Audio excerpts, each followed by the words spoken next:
kahle mfowethu.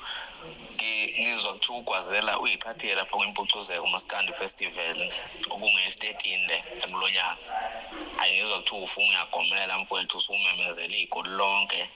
Wathi abaphume ngalo zonke abantu ufuna ukuzobabukisa into yamehlo lafana uthi akekho umuntu ongamelana nami akhulunywa ngestage. Ngifuna sibuke mfowethu insizwa oqhathwe nazo bese ngibuka ungabaza kwakhe amandla azo mfowethu, ngoba laphana uqhathwe nensizwa mfowethu, uqhathwe nesigwebo sentamo siyenza siyanelela mfowethu, inqapha kudla kwezinja imidlwane emibili ekhulu esengenesitamo. Kodwa uthi wena usigwebo sentambo akasuki endleleni yakho, uzofika ukuveze lokho ePeople's Park ngomhla 29. Uphinde uqhathwe noSaliwe umfondo unakazi awamacala obaba. Ushaya phansi ngonyawo Swedi uthi akekho umbani ozoma endleleni wakho, ngisho ubahubhe woqobo lwakhe angeke kwenze lutho.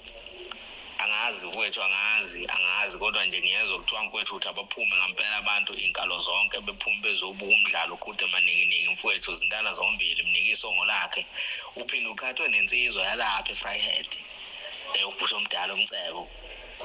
Uthi bonke labantu laba abanamanga bayizingane kuwe ngeke balunge. Omathatha angazi ukuthi ngithini. Mina angangithathi hlangothi, ngiphathe nendawo ngiyabuka. Kodwa ucabashe uSwedi thina siyamazi iqhawe lethu lesizwe leNingizimu Afrika.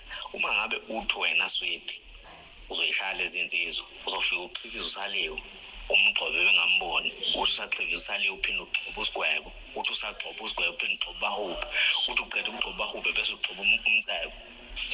Kwimpucuzeko Maskandi Festival ukusho ngamapha amazwi lokhu mfowethu, awuyiphawulele sikuzwe phawula kithi.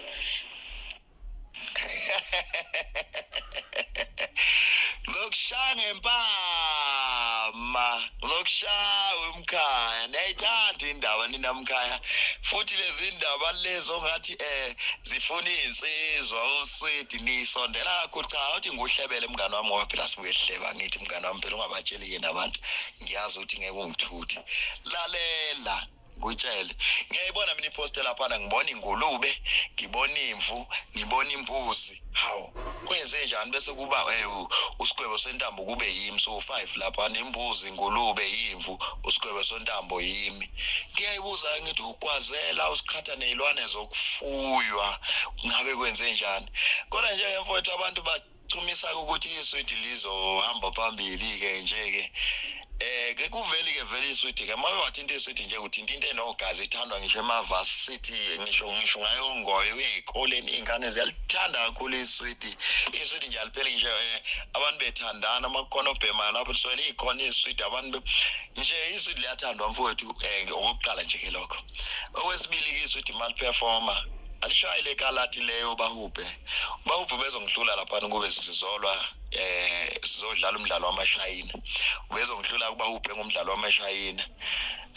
Ubani omunye okhona lapha ngibone lo bhuti lo bathi ubani umcebo, angimazi ke kakhulu, angimazeli kodwa nje ngiye ngimbuke kuba ngathi mangimbona nje nginganikela ngoba unenswebe abafundisi kakhulu. Angazi ukuthi ubengenza kanjani ikhono lakhe livele khona lapha kubafundisi. Bese kuba yilona ngathi ingane isutha amasi ngomshaya ke la uSaliwe ngangihlula ngokuthatha nje kuphela.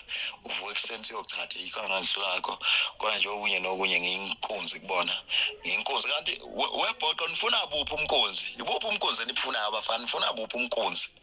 Sengoze nginishaye ngezandla unishaya ngempela. Cha nje yimini inkunzi lapha makukhona okuyobe kutholakala ngicela benginika nje umcine kube kuba ngakimi. Kodwa kahle hla ngisomuntu othanda ukuchoma ngekhono ngoba ikhona alichomi. Ikhona mawuzochoma aligcina usungathi uyaphakama. Kanti mina angiphakeme, mina ngiphakamisa ngiyophakanyiswa.